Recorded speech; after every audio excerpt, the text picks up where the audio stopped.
Actually po, humaharap, to tell you the truth, honestly po, yung kabila. It's not us po sa majority. I will not name names po, pero that's the truth of the matter is, real talk lang po. Sila na po ngayon nakikiusap na huwag na huwag natin ituloy yung review.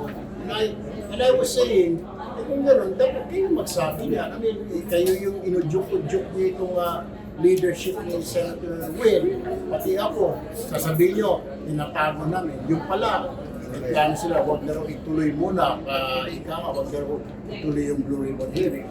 Kaya sabi ko, ano ba talaga? You have to explain it to the media, you have to explain it to the public, na kayo naman ang ayaw. Sila naman ang ayaw ngayon. Kaya hindi mo naintindihan eh.